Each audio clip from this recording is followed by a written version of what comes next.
Diana El Forresta, the only daughter of Marquis Forresta, always thought she was a lucky girl. Her dad loved her madly. He missed the chance to marry her off on time, so she ended up marrying Duke Calypso of Ernest, handsome but nothing special. Still, Diana was happy. Her love wasn't fiery but sweet and tender. Then came Catherine, her first daughter. The happiest day of her life, Catherine became her whole world.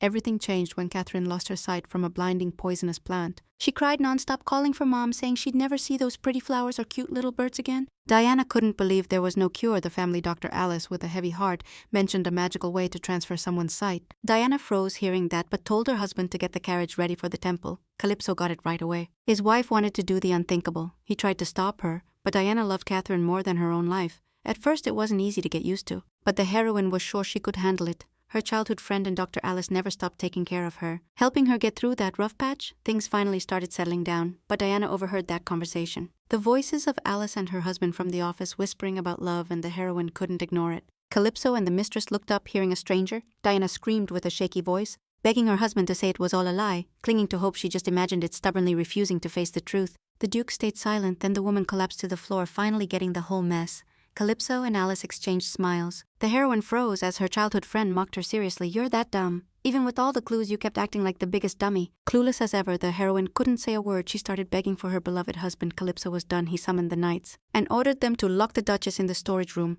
At that moment, Diana couldn't believe this was happening. The knights locked up Her Highness, the ex-Duchess, in a dusty closet. They said goodbye and left her completely alone. She had no idea how many days had passed since then. But someone kept bringing her spoiled bread. The protagonist thought it was probably Catherine. She's definitely losing it and crying right now. Diana had been bawling nonstop the whole time. One day someone came to see her. She froze, hearing her daughter's mocking voice. Asking if she was already dead in there, the girl stood at the door smiling. Catherine told her mom the old witch was still alive. Actually, Alice hoped she was already starving to death. Rage consumed the protagonist. She lunged at her ex-best friend, ready to scratch her face. Alice stepped aside. Diana fell to the floor. She called her an idiot.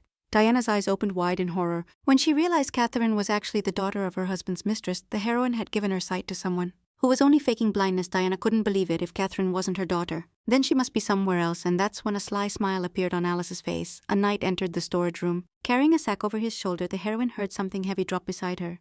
She froze. Alice mentioned a maid who dared to disobey the new lady's orders. That was the girl who had been bringing Diana her meals. The heroine's trembling hands reached for the sack. Alice said the girl had spent her whole life as a common servant, but blood can't be denied at the same time. Diana started touching the cold face of her real daughter. Despair completely consumed her. She couldn't hold back the tears anymore, and the heroine let out a scream. Alice urged her ex-friend to show mercy to the real daughter one last time, then ordered the servants to throw toxic powder into the storage room. The heroine clung to her daughter, begging for forgiveness she knew she didn't deserve.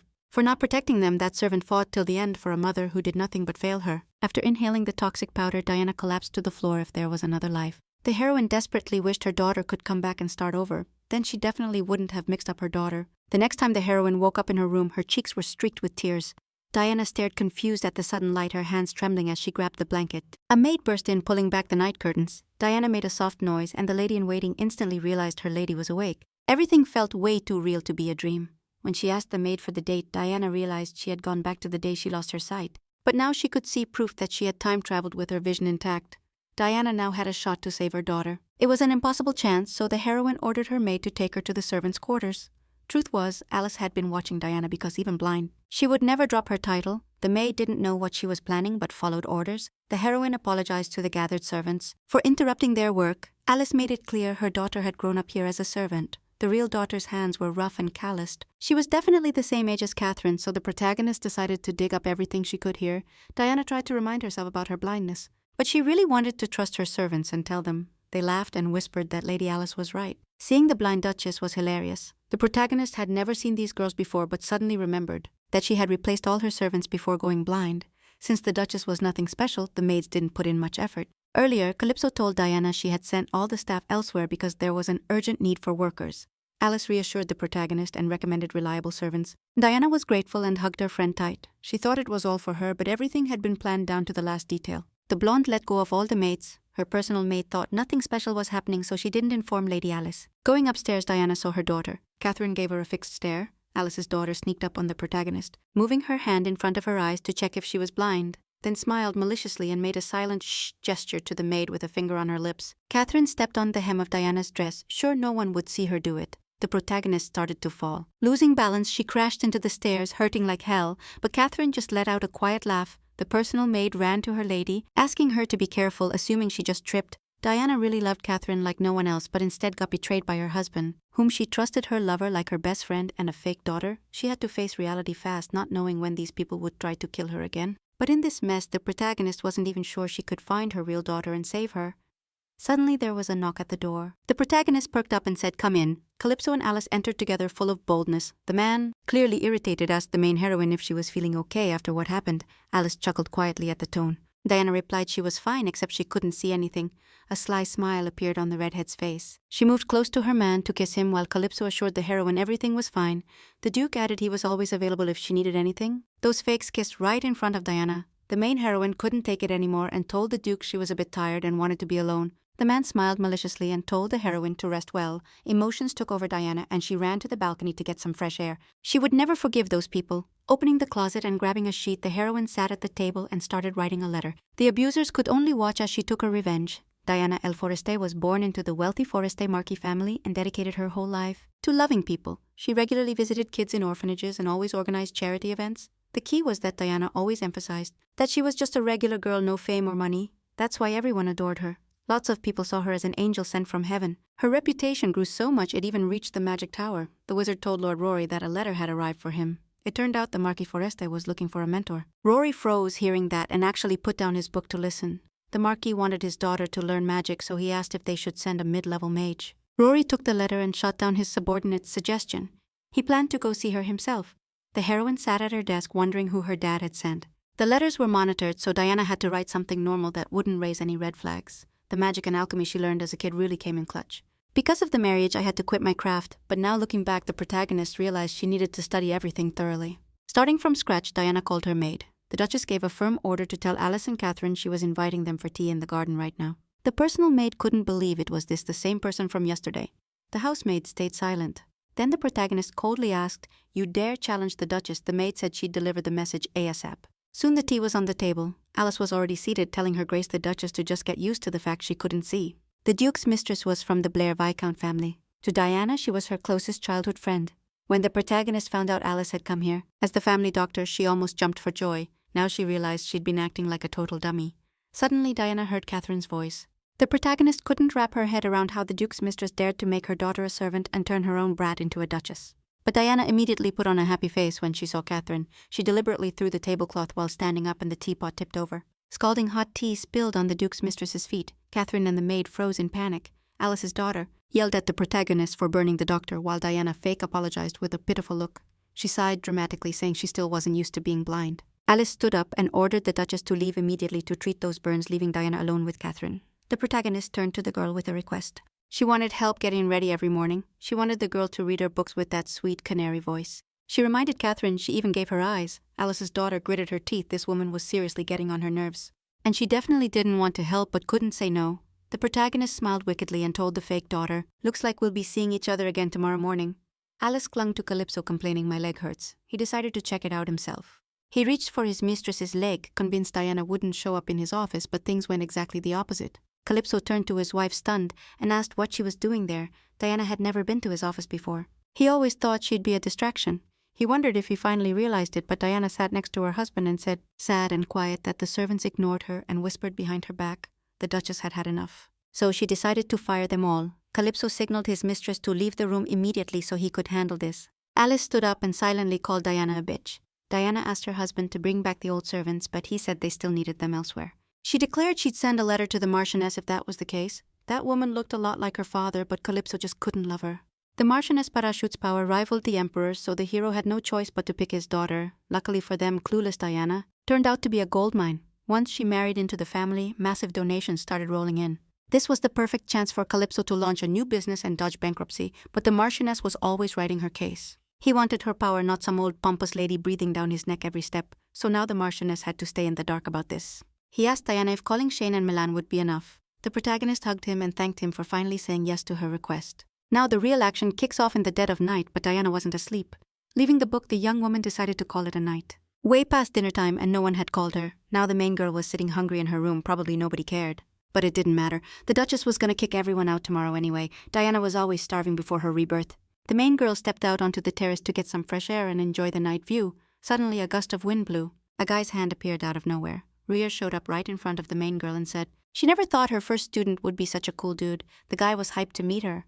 The main girl stuttered, asking who he was. Turns out this guy was the next candidate for the Magic Tower's master position. The Marquis sent him for his daughter. So Ruya's gonna be Diana's master now. Her dad definitely went overboard, but there's no fixing it now. The young man handed her the scarf that had fallen off her face and asked why she wore it. Diana said she'd gone blind from an accident. Weirdly, he said that was super sus, and the main girl realized she couldn't fool the mage that easily. But the dude just said he was joking. Diana's cheeks instantly flushed red, but she was relieved the stranger master hadn't caught on. Ruya helped the heroine bandage herself, gave his name, and said she could call him whatever she wanted. Lessons would be once a week at noon. He added that he'd come to the palace himself when he had time, no need to send anyone to pick him up, told Diana to make sure everything was set up however she wanted. The heroine found his chill attitude funny but promised her master she'd look forward to it. Rugari smiled warmly at the Duchess's words. Suddenly the heroine got a sharp headache and the young man panicked instantly, seeing it images of a crying man flashed through Diana's mind. He tried to do something but kept failing, then started over every time a voice echoed in his head. But Diana didn't recognize it. The heroine told the full truth to the two maids who had returned. Milan couldn't hold back tears. Even though it was hard to believe, Milan asked her lady what she planned to do next. Diana was dead set on getting revenge on those monsters. Milan knelt before her lady and declared she'd dedicate her life to serving her. Shane knelt beside her and promised to follow any orders. The main girl smiled warmly and thanked the girls for their loyalty. Now the young Duchess was ready to ask her loyal maids to run an errand for her. The next day, Diana welcomed all the new maids who had just arrived, congratulating them on starting work at the Duke's estate. Each maid got a velvet pouch. The Duchess told them to open it and check their monthly pay. When they saw the jewels inside, the maids couldn't believe that was their real salary for the month. The heroine promised she'd value every single one, but there was a catch. Diana threw all the jewels on the floor and crushed them with her heel. Showing she'd respect every maid as long as they didn't stick their noses where they didn't belong, the Duchess told them not to betray her. And to remember they only had one true master, Diana El Ernest, the maids answered in unison. Got it. The heroine walked across the mansion grounds and froze the moment someone called her. The ex-maids dropped to their knees before her. Shaking as they begged their lady why she was abandoning them so suddenly, one girl started begging to be accepted back. But right in front of the main girl, a blue-haired maid drew her sword and ordered them to back off. Last night, Diana asked Shane to find a knight. The maid asked if they couldn't just ask the master himself, but the main girl explained she needed an unregistered knight who could pass as a maid. They'd be given a crucial mission. Diana told Belinda to stop those ex-maids who clearly didn't get what they'd done wrong. Those bitches betrayed the Duchess and switched to Alice's side for some coins, then had the nerve to beg for forgiveness.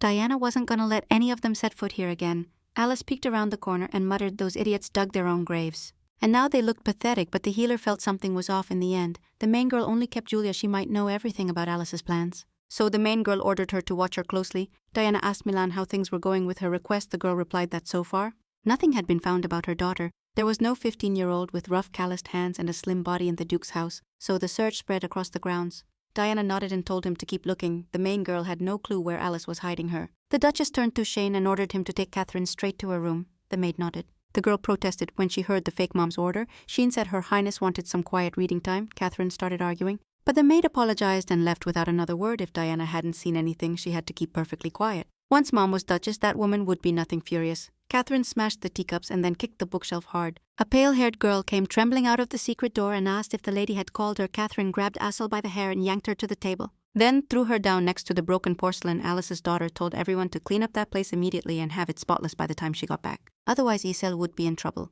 Catherine went into her fake mom's room and let her know she was there. The main girl pointed out she was late. The girl quickly apologized, saying she just forgot and thought everyone would let it slide. As always, Catherine smiled and asked if her mom would forgive her. Diana shot her a cold look and asked if she really didn't know that being on time is part of being a proper lady. Catherine shifted nervously and muttered that she did know. The main girl crossed her arms and warned her not to be late again.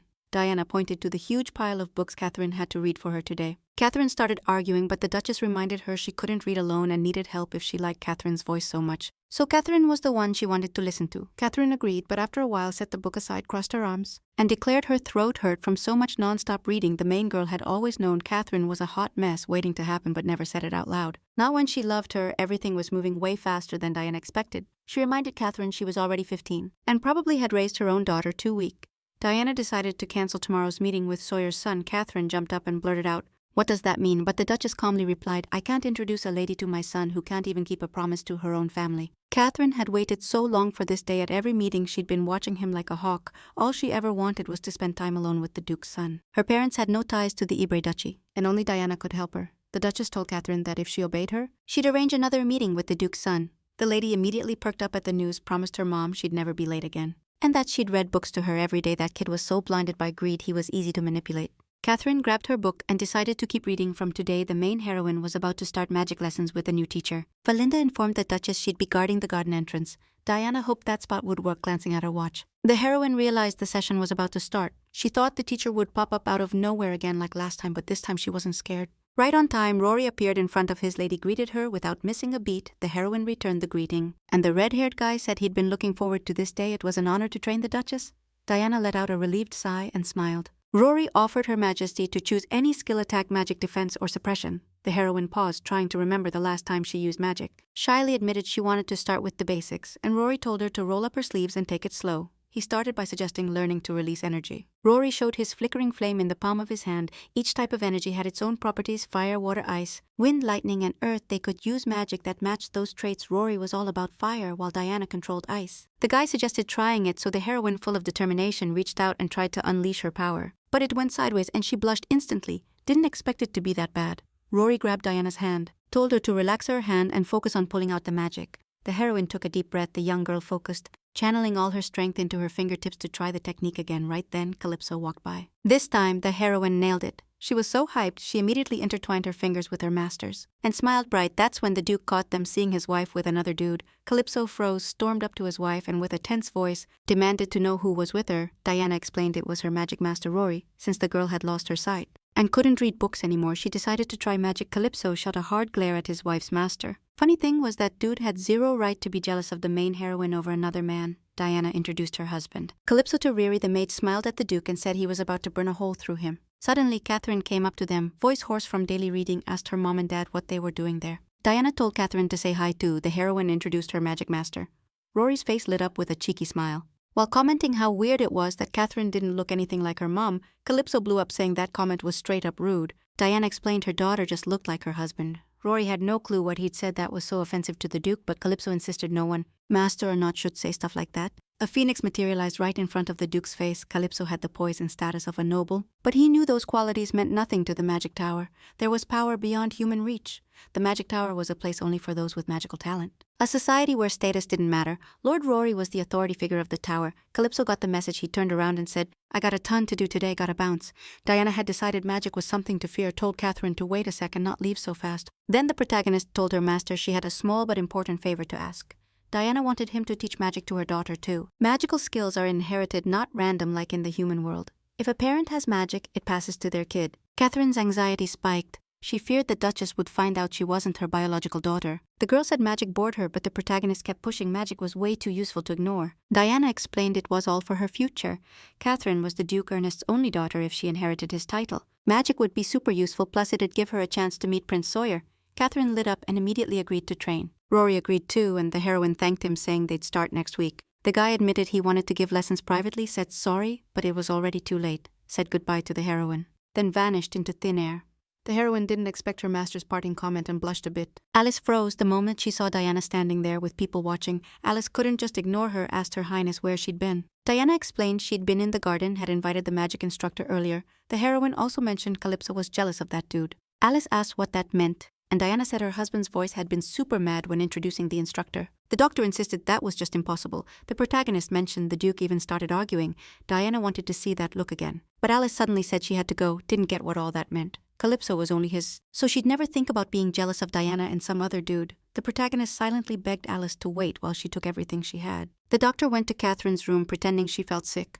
Froze the moment she heard her daughter's hoarse voice. Catherine explained she wasn't sick. Diana just made her read boring books for hours straight. Now she had to do it every day. The girl told her mom the Duchess had purposely cancelled her meeting with Prince Sawyer and scolded her first. Diana had replaced all the servants. Now she dared to lay hands on Alice's daughter. Catherine guessed. The Duchess had gotten even more sensitive since going blind, but there was something bigger from now on. Catherine had to study magic with Diana. Alice froze, jaw-dropping at the news. The woman couldn't believe her daughter was set on learning magic, but Catherine thought she had a shot too. Obviously no magic in her, and even if Alice was a top doc, you can't fool a real mage. Catherine had no clue what to do now, trapped with no way back. Alice's eyes landed on the bookshelf. She cooked up a solid plan. Iselle, all shy, asked the two ladies why they'd called her on such short notice. 5 years ago, Catherine caught her real mom cheating on her dad and uncovered the truth. She knew that woman was her mom's best friend. Alice dropped to her knees. But Catherine called her a fraud and threatened to spill to mom. That's when they dropped the bomb that she was Alice's daughter. Catherine lost her voice for a sec. But Dad confirmed it dead serious, and the words hit like a freight train. The girl's head was spinning. If word got out that Catherine wasn't Diana's real daughter, it'd blow up like a wildfire. Social media would lose their minds. In that case, the Duchess would definitely turn her back. Catherine was sharp and caught on quick, so she asked where Diana's bio daughter was now.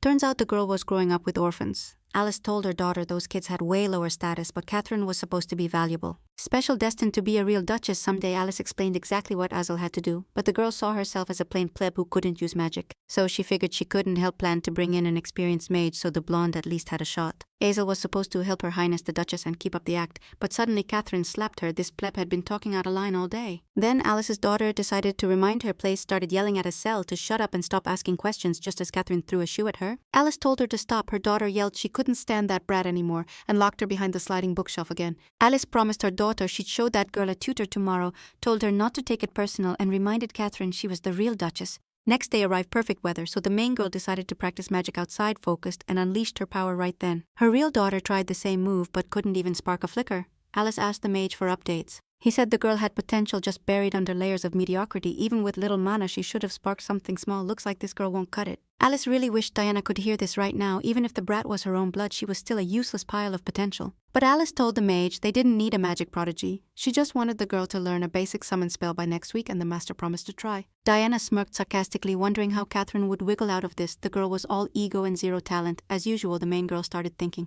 would her daughter end up just like her? She'd do whatever it took to find her cute daughter a tutor. A knock on the door cut her thoughts. Milan, the servant, told Lady Diana she'd brought lunch and the main girl let her in. The servant quickly set everything on the table and Diana thanked her, but the main girl had zero appetite. Through the window she saw those familiar fire-red locks. The main girl jumped up as soon as she realized who was on her terrace.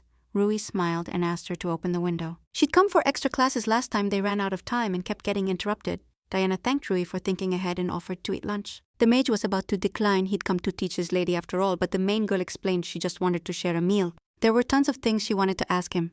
Ria's cheeks blushed, but he nodded anyway. Every dish looked fire. He grabbed his cutlery and went straight for the steak. Diana thought mages would be more chill at the table, but Rory's etiquette was savage elegant. The heroine felt like she was dining in a palace. She straight up asked if he was even eating because there was no sound, and Rory said they had been trained from day one. He told her he grew up in an orphanage and found his parents. Later, Diana realized she probably shouldn't have brought up that topic. Rory said the orphanage wasn't so bad thanks to one person. Diana shot her teacher a long, sad look over everything he said. He looked way more gloomy. The heroine wondered if that part of his past really hit him that hard. A few days passed. Catherine walked in with a cocky smile announcing she was back. Rory bowed to the young lady, then said with a serious face, "Who's the old lady you got with you?" Alice tensed up. "I'm not an old lady. I'm the woman who said she's the Duke's personal healer, part of the staff here. I heard the young lady was training magic, so I came to check it out." The protagonist smiled at her bestie and told her she could look around all she wanted. Rui decided to start by evaluating the young lady to gauge her skill level. Right then, Iselle was hiding behind the curtain on the second floor. Not long before Alice had offered to try one more time, Catherine reached out and the protagonist's real daughter conjured ice. Mom and daughter smiled confidently. Now everything was gonna go right. Class was about to start, so Alice told her daughter she'd come along. Catherine yelled at the commoner to do it right now. Iselle was getting ready to make the move. If Catherine has mana, she'd feel it flowing inside. And the girl declared she definitely could. Rui suggested trying to focus the mana in her hands. Catherine was sure it'd work. After all, that commoner would do the magic for her. She reached out her hand. Nothing happened. Alice and Catherine froze. The realization hit them, a moment of silence, but then the girl screamed, "This can't be happening!" Diana asked, confused. "What's up with the results?" Rory told the lady the girl had failed.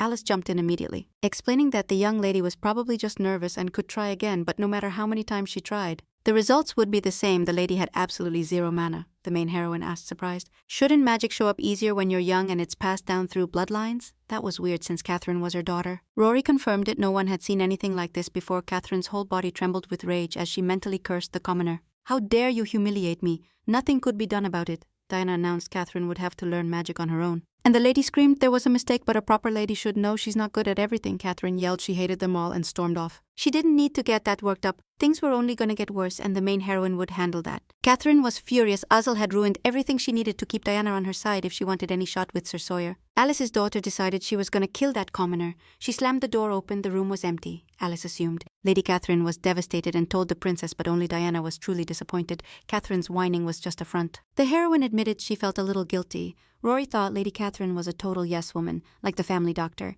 Diana laughed and said, "We're the same age, that's why my girl could connect with Alice."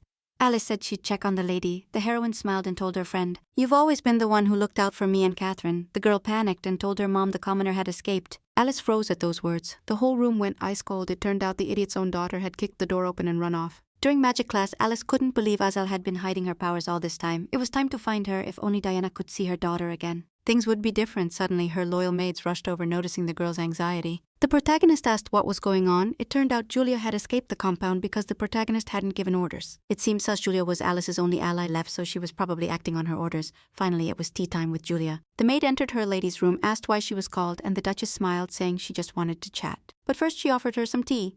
"It's chamomile. Great for fatigue," said the Duchess. Julia took a small sip, not suspecting a thing, but instantly realized it wasn't chamomile tea. A lightning bolt struck outside. While the main character coldly asked where her daughter was right now, Julia was coughing. She said she didn't know what her lady was talking about, but the protagonist knew Julia was in on it, and spitting out the tea wouldn't help now. Just one drop of the truth serum was enough to make someone confess everything. Diana was the only one on the estate who could make it. Because it was an alchemical potion made with magic, the heroine repeated her question and Julia answered that the girl had run away. Diana froze, not expecting that answer. Training new maids was always a pain for Julia, and Lady Alice hadn't shared many details lately. But today she told Julia that Azel had escaped. They were talking about that brat Alice kept hiding, and it turned out she used magic to break free. Alice ordered her to bring the girl back no matter what. After getting paid, Julia decided to start searching immediately. Diana's real daughter worked as a maid in Catherine's room. But that girl had been tormenting her every day. Maybe she couldn't take it anymore. Diana decided to ask what she looked like. Aishel had blonde hair and emerald green eyes, just like the main heroine. Diana started yelling at Julia that she knew everything, and still chose the other side, but the maid just laughed loudly. Julia didn't see a tragedy like this every day. She kept laughing out loud while Diana couldn't hold back her tears. Aishel ran full speed until she lost strength and collapsed. The girl realized she couldn't move a muscle and felt someone behind her. This was way too funny for Julia. That's why she loved Lady Alice so much. The protagonist couldn't hold it in anymore and called Valinda and ordered her to kill that brat right now. The girl was stunned by the order, but now Diana started begging Valinda to get that monster out of her sight, and the girl obeyed. The maid furiously scrubbed to clean the blood off the floor. This was the protagonist's first kill. Diana couldn't afford to look weak in this house full of fakes, so she held back her tears. There was still a mess to clean up. She told Milan to bring Catherine to the parlor. The priority was making sure the lady was waiting for her. At that very moment, Aishel poured all her magic into defending herself from the strange hooded figure. But he kept dodging and blocking with his shield. The figure made no other moves. Aishel had no idea who he was, but she guessed he was sent after her from the mansion. Her head started spinning and she realized she had used up all her strength. She couldn't fight anymore. In the end, the girl passed out. The caretaker settled all the kids for the night. Suddenly, someone knocked on the orphanage door. When she opened it, the woman asked the hooded figure what brought him there in this weather. He explained he needed to deliver that girl. The caretaker noticed the girl was in terrible condition and told the visitor to come in and follow her, which the stranger did without hesitation. Diana's daughter had been working as a maid in Catherine's chambers all this time near the bookshelf. The heroine saw the remaining mana. She quickly discovered there was a hidden room behind the bookshelf and pushed it aside. Inside, the protagonist noticed a small dusty room. It turned out Alice had built that room on purpose and locked up the protagonist's daughter. Right behind her, Diana found moldy bread. It was the same bread her daughter might have brought her back then. Her legs no longer held her, and she collapsed to the floor feeling crushed. Even when her daughter was suffering, she still brought her the bread. Catherine was already tired of waiting for the Duchess to show up. As soon as the protagonist entered the parlor, she immediately apologized to Catherine for making her wait. Diana said she was thinking about getting her a new magic tutor. The Duchess thought Rory just messed up. Catherine, confused, told her she didn't have time for magic classes, with all the etiquette classes for debutantes. But the protagonist believed you had to learn magic right at this age, or you'd regret it later. The truth was, Diana just wanted this brat to suffer twice as much as her own daughter. Catherine asked to leave, and the heroine let her. The girl told her mom to take care and left the room. The protagonist managed to find her daughter's personal diary. She secretly took it from her belongings. After reading a few pages, she was horrified. Diana couldn't believe this girl had lived all this time knowing the lady of the estate was her mom. She knew the Duchess loved another kid. Now the heroine thought her daughter was just disappointed in her, that's why she ran away. Diana started begging for forgiveness. She begged her daughter to wait a little longer until she found her. Alice thought the whole situation was pretty sus. She checked every room and asked the other maids, but she couldn't find Yulia anywhere. That maid disappeared without a trace. Now it made sense why there'd been no word from Yulia for days. Something might have happened. Suddenly Alice heard Diana calling her. The heroine wondered if something was wrong. Since Shane said the family doctor seemed sketchy, Alice said it was fine and asked the Duchess where she was headed, conjuring ice. Diana said she had magic class today. Suddenly, the protagonist's magic exploded against Alice. She fell to the floor and Diana freaked out. Did something happen? Shane told the Duchess her magic spark bounced back and destroyed her dress. Diana never saw it coming. As expected, she was still a newbie at magic, so she asked Alice if she was okay. The Duke's lover was shaking like a leaf, but she said she was fine. Then she got up and announced she'd be heading upstairs, telling Her Highness to enjoy her lessons. This situation lit a fire under Alice. The protagonist watched where the Duke's lover went and then ordered her trusted maid to send a servant ASAP to deliver tea to Calypso's office. At that moment, the Duke was reviewing documents. Alice barged into the office and shouted, "I can't take this anymore." While the lovers talked, the maid left the tea and purposely left the door ajar. Now Diana could hear the whole conversation. Alice was determined to find out when Calypso would finally make her his legal wife. The dude asked for just a little more time, because Diana was still alive, but Alice wasn't about to wait for that damn bastard to get old and die. Calypso replied coldly, "We'll wait until the Marchioness delivers something really important." Diana wondered what that could be. The Duke needed cash ASAP. He married Diana on purpose to get out of his financial mess. The Marchioness promised to deliver the diamond mine once Catherine's debut happened. Calypso told Alice to just wait until then. The protagonist knew very well Catherine's debut was the same day she died. Her father's diamond mine was the reason those lovers kept her alive all this time. The father had no clue his real daughter and granddaughter were dying. He was throwing a party for the fake granddaughter while handing over the diamond mine. That was disgusting. Not even the protagonist could wrap her head around it. Diana had a bad feeling but didn't realize how serious it was. After all, this mansion was a nightmare. The class had ended and Diana still hadn't arrived. It turned out she was just running a bit late. Rui was happy to see Duchess Diana, and she immediately apologized in a slightly off tone for making her wait. Rui found it weird and asked if she was okay. Duchess Diana nodded, deciding to take a short break, but Rui immediately grabbed her wrist. He didn't get why Diana was lying now, and asked her to look him in the eyes, but the Duchess reminded him she couldn't see anything. However, Rui, without hesitation, said she saw everything. Duchess Diana froze at his words and quickly took him to her room. She pressed him against the wall and demanded to know how he found out. Rui smiled and called her loud. Duchess Diana took off the blindfold and demanded the mage answer right now how he knew her secret. She didn't get why he was pretending to be clueless when he already knew everything. Suddenly, Rui told the heroine he liked the young lady. She gave him a skeptical look and asked him to repeat what he just said. Rui added he also liked her bravery. It turned out he let himself get played just because he had a crush on Diana. But the heroine made it clear she wasn't here for games. The mage reminded her he was hired by the Marchioness. That alone was enough to help the Forresti noble family. Not just anyone could earn that title. That's why Rui had faith in the heroine. Maybe she could help Diana with a small favor. So the heroine grabbed his sleeve and begged for his help. Later, Diana found herself sitting in front of her husband, the one who had summoned her. Calypso told his wife that an invitation had just arrived for her.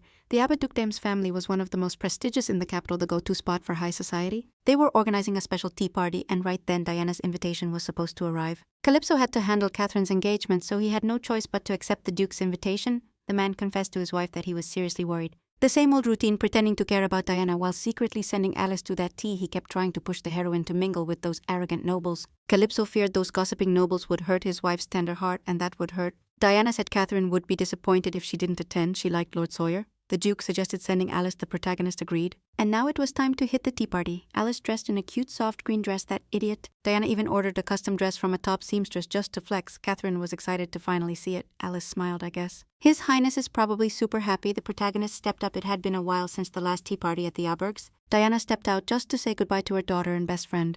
The Duke apologized. Sorry, I can't go yet. Diana knew she couldn't go to the tea party with those eyes. Calypso said it would be impossible unless a miracle happened. Suddenly the heroes heard someone running. Then they saw the high priest running toward his majesty with a huge smile. He said, "I found your highness's lost vision floating around." The protagonist asked, confused, what he meant. Alice stepped forward in front of the Duchess and declared that his highness had traded his vision for the sacred gift. But the priest said he only wanted to restore his majesty's sight. The man pulled out his priestly emblem, Valinda whispered to her lady. He's not lying now. Alice started getting really nervous. This made no sense. The protagonist was sure she had passed her vision to her daughter, so this should be impossible.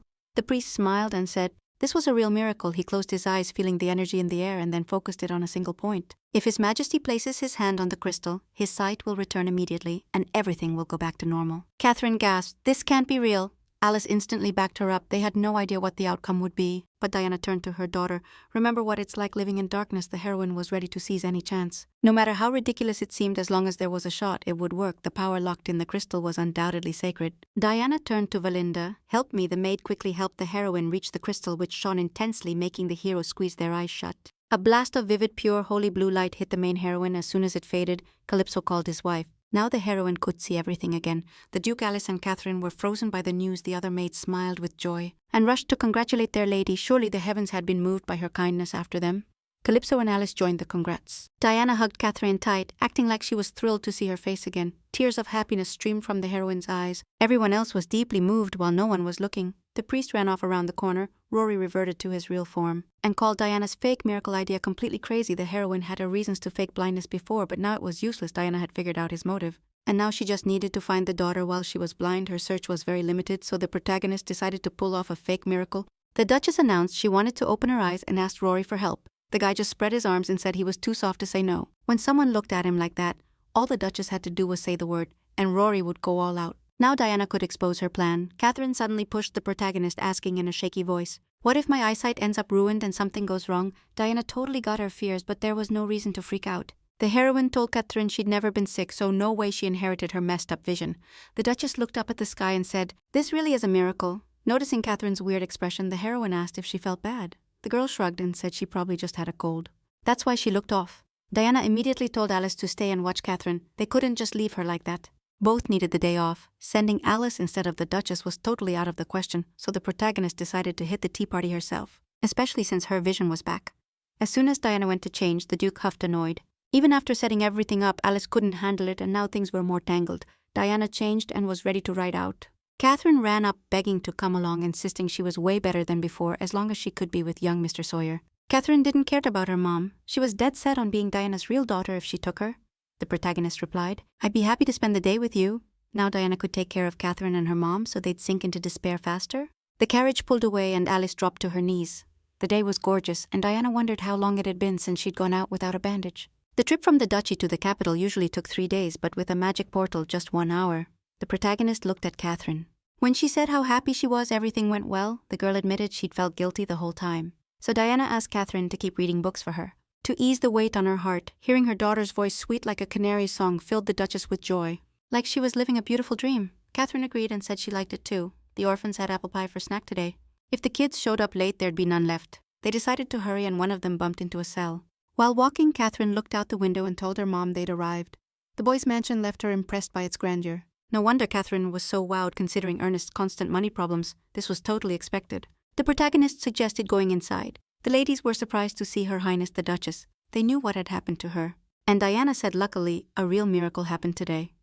Duchess Serena of Iberg entered the hall, delighted to see Her Highness looking healthy. Serena admitted she felt a bit hurt when she heard her relative the doctor was coming instead of the Duchess, of whom she was from the Blair family. Diana said she was really sorry, but that's why she rushed as soon as she started feeling better.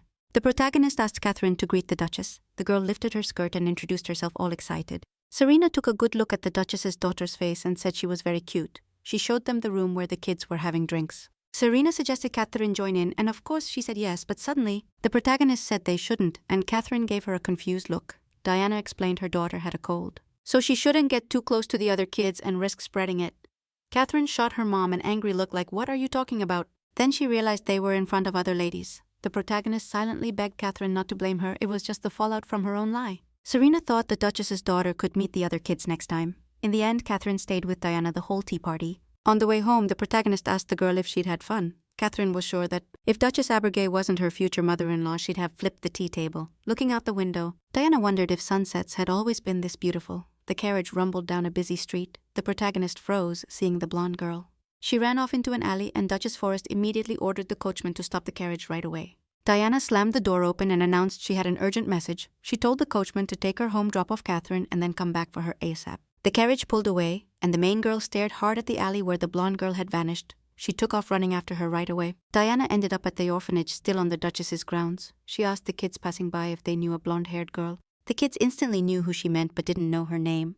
Then she asked if they knew where the girl was right now. Diana froze when they pointed to another girl. By then, Isabel had already washed the dishes and cleaned the table, but while dealing with all that, those dudes kept causing chaos out of nowhere. Someone grabbed her hand. Isabel was frozen in surprise. The second she saw her mom right in front of her, Diana couldn't believe she'd forgotten that feeling.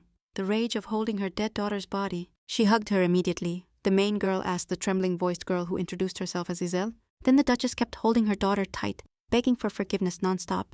She apologized to Isabel for not recognizing her all this time. The heroines decided to sit on a bench and talk. The main girl gently touched her real daughter's hand. Diana asked the girl how she'd found out the truth. That she was her real mom. Hazel wasn't sure the Duchess believed her story. It was so vivid she couldn't tell dream from reality. The main girl froze when Hazel calmly said she'd seen the future. Diana couldn't believe Hazel had gone through the same hell she did. The girl knew it was hard to believe, but the main girl took her hand and swore they'd believe her no matter what she said right now. So Diana begged her to spill every detail of the future. The moment Hazel was born, they left her at an orphanage where the matron spotted her immediately. She'd spent her whole life there. When she was old enough to leave the orphanage, she always worried about where she'd sleep and what she'd eat. That's when Alice showed up. The woman told her she'd now be a servant at the Duke's house working for his daughter, so she better be grateful. Back then, Hazel was over the moon. But the joy didn't last. Catherine screamed at her nonstop, cursed her, and ordered endless chores, every time calling the pleb a rotten waste. More than once, Catherine yanked Hazel by the hair, totally ignoring her screams to stop. She lived in a tiny, cramped room. Once Hazel was starving and grabbed a piece of moldy bread only to find a bug inside. She tossed it aside instantly. She couldn't understand how much more of that savage abuse she could take, like they saw her as an animal. Hazel didn't get what she'd done wrong. One day she was sweeping the ladies' bathroom when suddenly the family's personal doctor knocked, saying His Highness was coming. Alice immediately ordered Hazel out of the room. The girl stepped into the hallway in a flash. For some reason, the convo between the young lady and the doctor caught her attention, so Hazel decided to eavesdrop. The doctor told the lady he'd caught them, turns out. The Duchess found out about Alice's relationship with the Duke. Hazel froze, unable to believe this woman had a romantic thing with the Duke. Poor Duchess, she'd just gone blind, but Hazel didn't get why this woman was spilling secrets to Catherine, the Duchess's daughter now. Alice was thinking of locking Diana away somewhere far from the duchy where no one would show up and never find her. Out of nowhere, Catherine turned to the family doctor like a mom and asked if everything would be okay. Alice threw up her hands in frustration and reminded them that Duchess was already blind. If they handed over the diamond mine the night before Catherine's debut, all this drama would end. Then Alice could finally become the Duchess. The day Diana died, they also had to handle that girl so Calypso wouldn't find out her real daughter was still alive. Hazel collapsed to the floor, too weak to stand. She had no idea what any of that meant. The girl couldn't believe it was really her, the Duchess's real daughter. Now Hazel got it all, finally knew why Alice locked her up. This whole family was fake, and the Duke had been hiding his ties right under his wife's nose. Hazel swore she'd never forgive them. She jumped up, feeling power bubbling inside her. The girl was shook, seeing snowflakes materialize out of nowhere. Hazel had no clue what that was. She couldn't believe she actually had magic.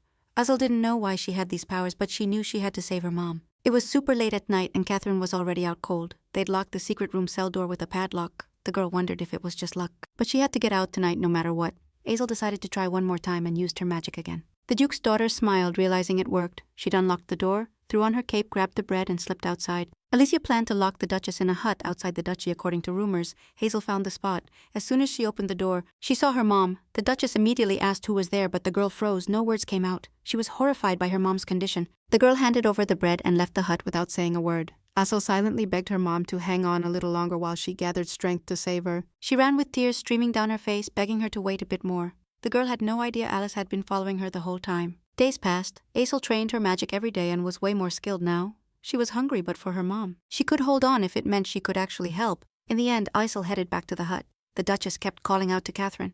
And that dumbass act of hers was breaking Hazel. She was her daughter, but Hazel kept her mouth shut, of course. Hazel walked back to the mansion, not knowing when she'd finally spilled the truth. Then they could escape together, but as she got close to the gates, archers with arrows already blocked her path. Alice smirked, teasing nice midnight stroll. Catherine spilled tea about her dad. Said that brat totally ignored the rule about getting near the hut. Calypso scratched her head, wondering if they even had a young maid like that. Hazel figured this dude was her dad. Since she defied his orders, the Duke had to punish her real hard. Family rules, no prisoners taken. Alice spat that killing her wouldn't even be enough, but Hazel just laughed at the woman's words. Catherine lunged at her, swinging. This brat had no clue who she was messing with, but Hazel wasn't gonna let anyone hit her again. Magic froze the lady's arms solid. Alice and the Duke were stuck in deadly silence. Catherine screamed in pure pain. The Duke waved his hand and roared at the girl. What the hell do you think you're doing?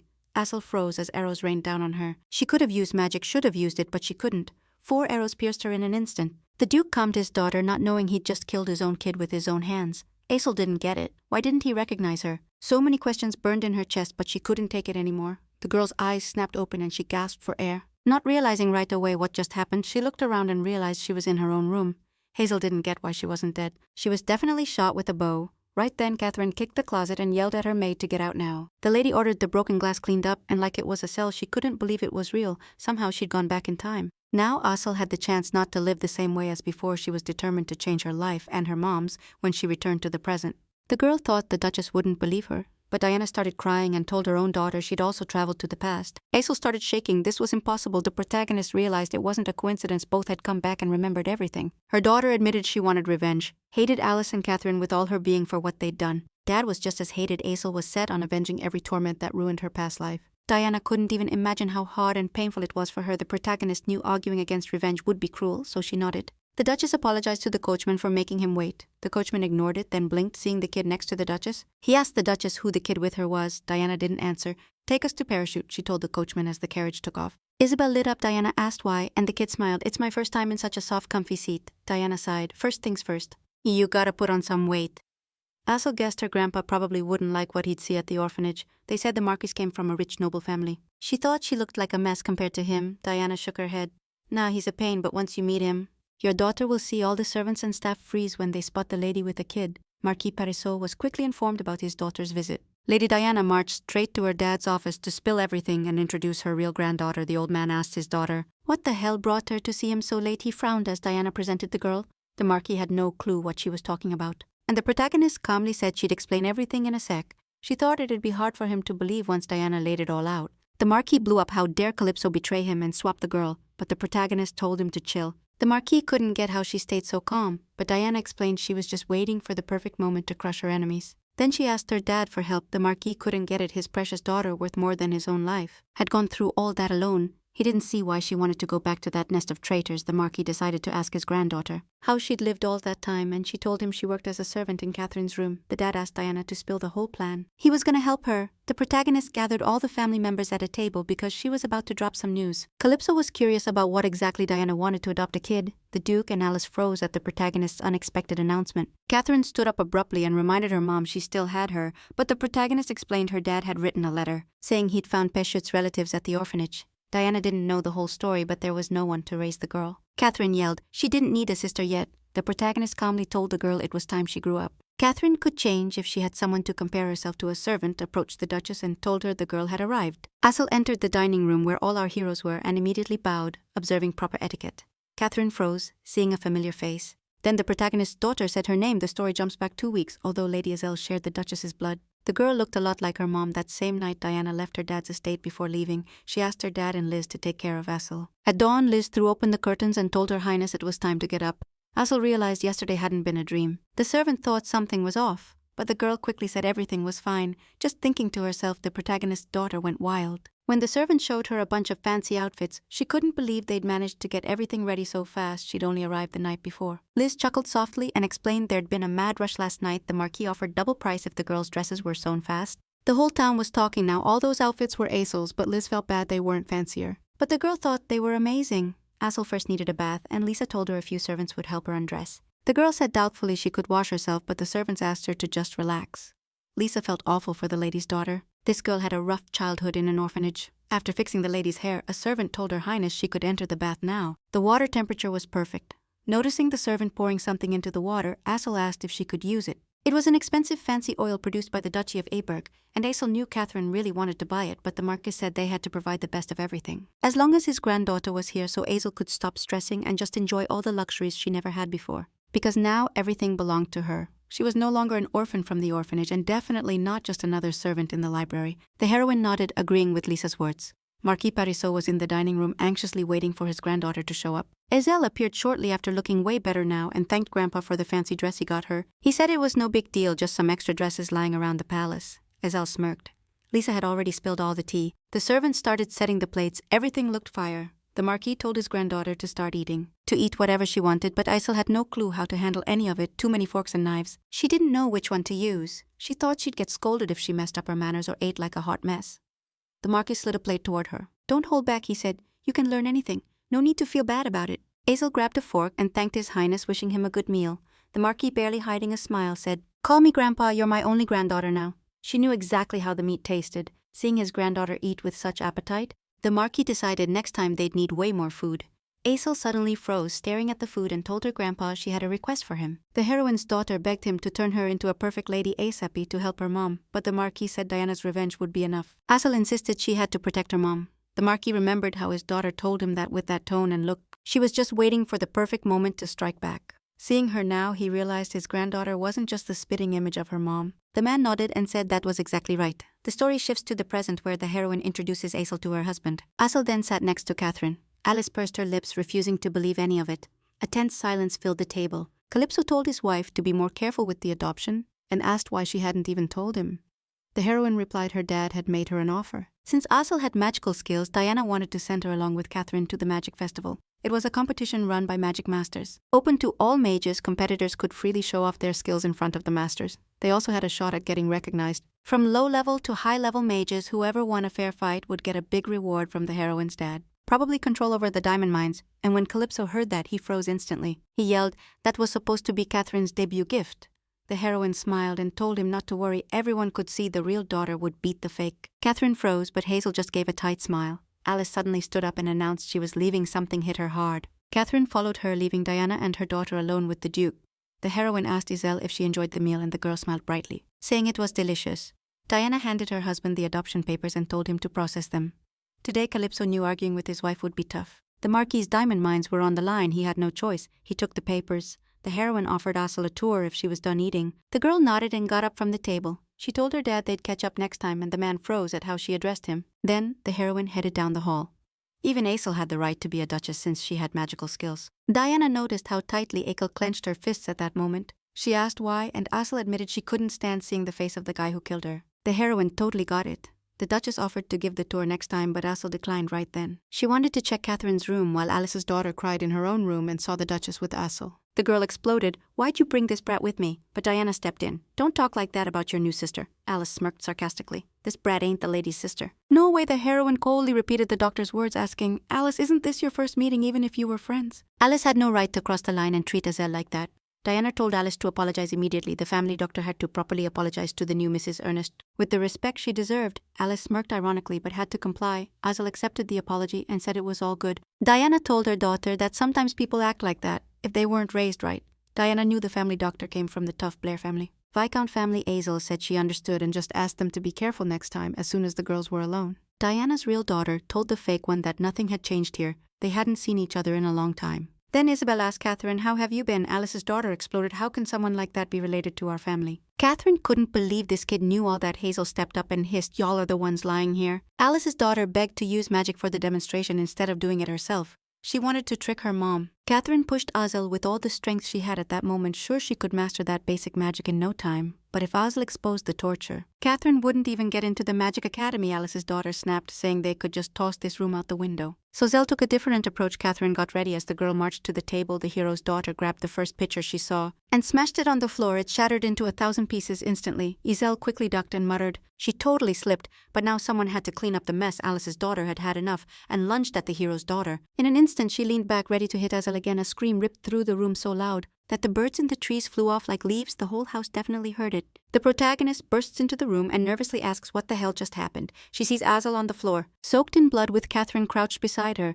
Diana runs to the girl asking how she feels while Asel lets out a low sigh. Tears run down Catherine's face as she stammers, saying she's totally innocent, but the protagonist yells at her, warning her she better not lie now. Catherine tries to explain, but Hazel suddenly drops that she's the one to blame. The girl just wanted to get close to Catherine and asked to share the room, but she went crazy. Isel ruined the moment. So she begs the Duchess not to punish her own daughter.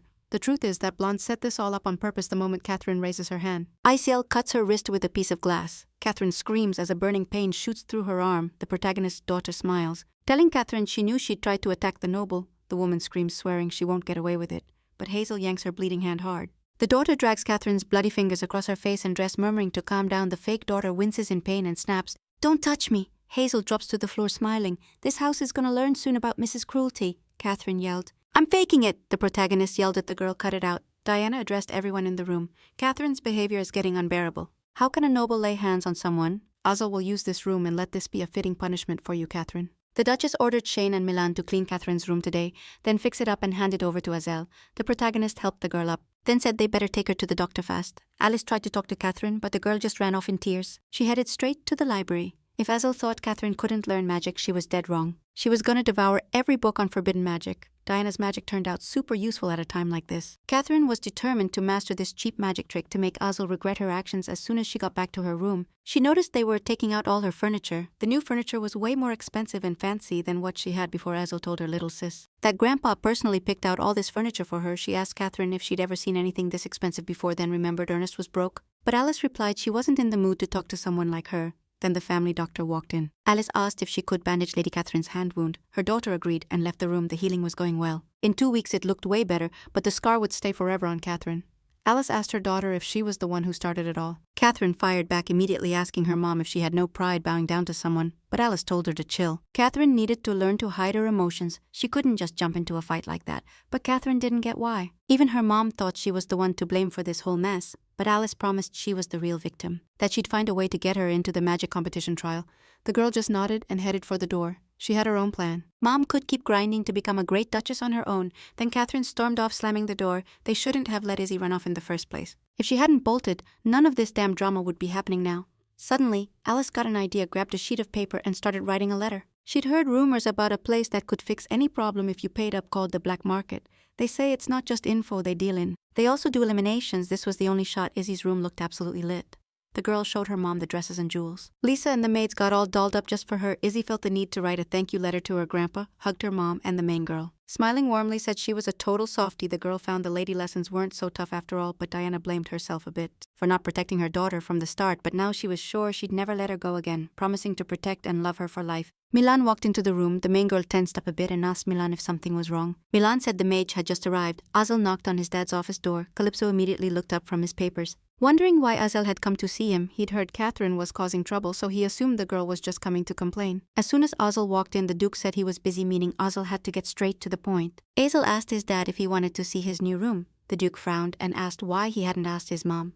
Azel said his mom was in the middle of lessons, and Catherine still felt awkward around her. The truth was Azel felt bad because last time he only managed to say hi to his dad. Azel asked if it'd be a problem right then, and Calypso said he could spare a minute. The man asked the girl how she'd been living on the property, and she told him every day brought her joy. She went for walks daily. The more Calypso got to know Isel, the more he noticed how different she was from Catherine. Her grace and elegance just radiated from how she carried herself. Unfortunately, Alice couldn't save Diana's daughter. If he were alive, he'd look just like this girl. Isel asked her dad if he was feeling okay. She could tell something was off.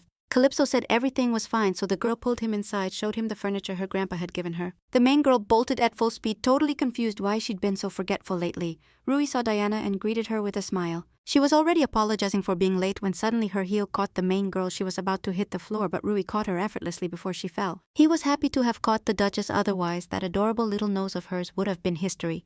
The main girl's face instantly flushed. Rui asked if she'd hurt herself. After all, she was all red. The main girl apologized for being late. The man raised an eyebrow seriously. Is there anything more important than me? Diane explained she'd recently adopted a daughter, and the girl looked a lot like her now. She was seriously considering taking magic lessons herself if the girl looked like the Duchess. She was adorable, and the man was too. He insisted they get to know each other better. Later, Valinda was practicing in the training field. By now, His Highness's magic lessons were over. Time to head back. Ruri huffed, you planning to stab someone with that ice needle? But the main character shot him a deadly glare. Cut it out, okay? The guy smirked slyly. Next time then. Just then, Valinda trotted over. Your Highness finished with your lesson. Rory's face lit up with surprise. He clearly knew that made the protagonist leaned in. You two know each other. Valinda said she came from an orphanage on Marquis 8, and sometimes the orphanages had joint events. Rory was actually a friend she met there. The orphanage where Rory lived was called Angeline. Hearing this, the heroine found it weird. She'd been volunteering at orphanages for a while, and Angeline was one of them, but she'd never met a kid named Rory there. The heroine didn't get why, but suddenly she got a sharp headache and groaned in pain. Rowena and Valinda started to panic. Diana apologized, saying the headache hit her again, and the maid quickly asked Her Highness to lean on her. Belinda decided to take the lady back to the estate. Rory could only watch her leave. When Calypso was a kid, his mom brought him clothes for the imperial reception. She asked if he liked them. The boy couldn't believe he had to wear just that. His mom apologized, saying she wanted to get him something better. Calypso couldn't understand how someone from a ducal family could wear such cheap clothes. His grandpa was the emperor's illegitimate son. Poverty ran in the family, and his luck only got worse. Even after becoming a duke, Calypso couldn't pay off his debts. Being noble and starving like a beggar was hell. At a party, he heard about a saint from Forresta planning to open another orphanage. When Calypso finally saw Diana in person, beyond the rumors, he was sure of his theory. He could use that girl to get ahead. Pretending to be Diana's true love was a breeze. With the dowry sent by the Marquis of Fairish Day, he solved his money problems and even launched a new business. But the happiness didn't last. The Marquis meddled in everything. Faking love for Diana started feeling like living hell. She was born special, unlike Calypso, who was just there. Hazel told her dad how her room looked so different now. It used to be so gloomy. The man turned to that girl and said he had to cut the chat. Diana's daughter decided to show her dad the jewels. The girl asked, aren't they sick? She'd never gotten anything like that before. Calypso froze and asked, what do you mean? Not long ago. The girl couldn't believe it was real after her mom told her everything about her dad. That dude was just using Diana for money. The protagonist agreed with her daughter. If Calypso saw the grandpa's gifts, he'd be shocked. His self-esteem was as fragile as a bug's. Isel planned to set everything up to manipulate the duke later and asked her mom for help. Calypso said the Marquis family had something better than that. The girl started crying and said all this was so new to her. She'd always been poor, living in poverty. As an aristocrat's daughter was awful. Calypso knelt and wiped Isel's tears, but she kept saying, I'm fine, I'm fine. Her parents finally accepted her. That's why the Marquis gave her all those gifts. The Duke had no clue she lived like that. Isel wanted to hang with her dad every day, but she was scared it'd be too much. Calypso said, yeah, The girl instantly smiled and a soft smile appeared on Calypso's lips. The heroine got a package Valinda said it was from his lordship the Marquis, and Diana thanked the girl. She opened the box and a small blue orb shot out. Suddenly her dad's voice came from it. The heroine's eyes went wide. Then a screen popped up right in front of her, showing her dad's thoughtful face. It was a magical device that let you talk over long distances. Marcus had to shell out some cash way easier than regular letters, since those were monitored and read by someone. The Marcus told his daughter the preparations were ready, then showed her a plant called laurel bender. It mixed laurel leaves with bender herbs and came back to life using magic. After that talk, Diana headed straight to her husband. Alice hadn't been seen lately, probably because of a cell. And the new servants were watching closely. Diana found out her finances weren't great, but they weren't terrible either. Calypso frowned and asked if she was out of money, like why else would she ask that? But the heroine said she actually had some interesting info. Turns out her dad's got a new hustle going. The Marquis developed a painkiller that works like a charm for all kinds of illnesses. It was laurel bender. Calypso never had a head for business after the marriage. She barely stayed afloat financially, and now she was just barely getting back what she invested. The man asked his wife how they could get that plant. The heroine played him with that same bait, got up and told her husband not to stress. She was still there for him. Diana promised the Duke she'd bring cuttings. Calypso hugged her and thanked her, hugging her tight. Earlier the heroine had asked her dad what's up with that plant. Turns out it could turn into deadly poison if you messed with it wrong. That's why this plant fit perfectly into the plan. The protagonist hugged her husband and smiled, telling him she loved him more than words could say. If Calypso could fool her, she could totally pull one over on everyone else. Soon she'd be the sickest con artist ever. The next day, Diana noticed the alchemy ingredients were running low, stuff that always needed to be in stock. She'd been super busy and hadn't paid attention. She should have stocked up on extras. The protagonist called Milan and Shane and told them to get everything ready for the trip. She wanted to take a stroll through the market district and grab some stuff. Milan lit up instantly. Now he had the perfect chance to dress his ladyship savage AF. Diana decided to treat them with some good dessert. The Duchess arrived in town shortly after and stopped by a shop, and smiled when she found a rare cleaning crystal. The ones she usually ordered were way smaller because elixirs need tons of crystals. The protagonist decided to stock up on everything at once. She thought about looking for fire crystals too, but they were super pricey, so she had to stretch to reach them. Suddenly, someone taller than the protagonist grabbed it before she could. A familiar voice said, "Grace the Duchess to be more careful," and the protagonist thanked her. Then the guy pulled off his hood. The protagonist blinked, seeing Riari, and asked, a bit nervous what he was doing there, but he just said a mage walking into a magic shop is totally normal. Since the experiment ran out of ingredients during the test, Riari told her to ignore his outfit. He asked Diana what else she needed. The protagonist had to get mermaid tears, sunset sand, and ground scales. Mermaid stuff is on the second floor near the water. Rory said she warned the Duchess to watch her step on the stairs. The protagonist raised an eyebrow, realizing Rory planned to tag along. The mage explained if the lady couldn't reach something, he'd have to step in. Rory offered his hand and Diana took it. The protagonist was glad she came herself. It was her first time in a magic shop. She usually ordered all her ingredients by mail. Diana saw only one jar of mermaid tears left on the shelf. She was about to grab it when another customer came in. The protagonist gave a nervous smile. "If you're not in a rush, maybe I could have it." But the aristocrat sneered, "I grabbed this box first." Diana tried to explain she really needed it, but the guy snapped. Using his power to shove her aside, he looked at her with fury. "I got these first, now they're mine." The protagonist realized she was losing balance, about to fall.